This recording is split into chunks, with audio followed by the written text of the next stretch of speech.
Hello, welcome back to Bible Q&A. Today, we're going to be looking at gratitude. In the previous part of this series, I discussed one thing that we should be grateful for, grace. But there's another big one, and that is freedom. For thousands of years, humanity was stuck with this invincible elite class who would always be on top no matter what people did about it. Mighty empires would form, like the Persian, Greek, and Roman empires, where oligarchs, priests, and emperors would completely control the lives of vast scores of peasants. People were oppressed, and life wasn't easy for many. However, in our time, God Almighty has broken the powers of the autocracies that used to dominate this world, according to Revelation chapter 6 verses 12 to 17. He's liberated humanity, just like he gave the Israelites freedom from Egyptian bondage. Many people are living under democracies now, as opposed to the past. People are talking about things like the freedom of speech and the freedom of expression, along with all different kinds of rights, which were foreign ideas just a few hundred years ago. Of course, not all aspects of the change in our time are driven by God, but what's important is that the children of God now have the freedom to worship their Heavenly Father and preach the gospel without having powerful spiritual leaders enforce whatever they think is right. The question is, though, how do we use this freedom? Should we riot against our governments? No. As St. Paul said, "Let every soul be subject unto the higher powers, for there is no power but of God. The powers that be are ordained of God." Romans chapter 13, verse 1.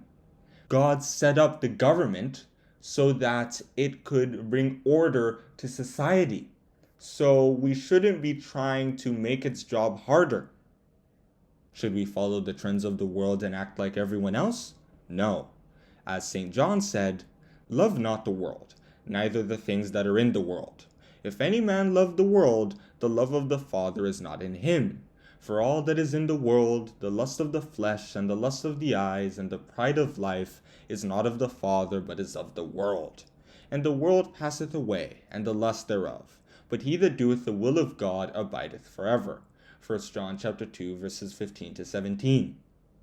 The world is not exactly godly. Not everyone in the world is godly. So just following whatever anyone thinks or says or does is not going to lead you closer to God. Instead, we should take the advice of St. Paul in Galatians chapter 5 verses 1 and 13. "Stand fast, therefore, in the liberty wherewith Christ hath made us free, and be not entangled again with the yoke of bondage. For, brethren, ye have been called unto liberty. Only not use liberty for an occasion to the flesh, but by love serve one another." We can also look at Galatians chapter 4 verse 9 and 1 Peter chapter 2 verse 16. We should use our freedom to advance God's kingdom purpose and build a solid relationship with God. We've said a lot of things about gratitude in this series, haven't we? For advice, let's round up with a couple of texts in the scriptures that encourage us to be grateful for what God has done for us by serving Him more actively and faithfully until the end.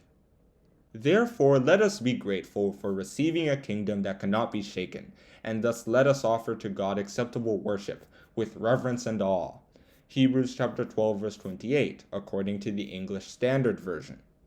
"Therefore, seeing we have this ministry, as we have received mercy, we faint not, but have renounced the hidden things of dishonesty, not walking in craftiness, nor handling the word of God deceitfully, but by manifestation of the truth commending ourselves to every man's conscience in the sight of God." 2 Corinthians chapter 4 verses 1 and 2.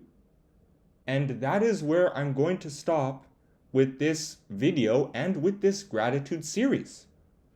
If you want, you can check out the other videos in the series, or you can check out our other channels and just our world of spiritual content. I hope you enjoyed this video, and I hope you like and subscribe.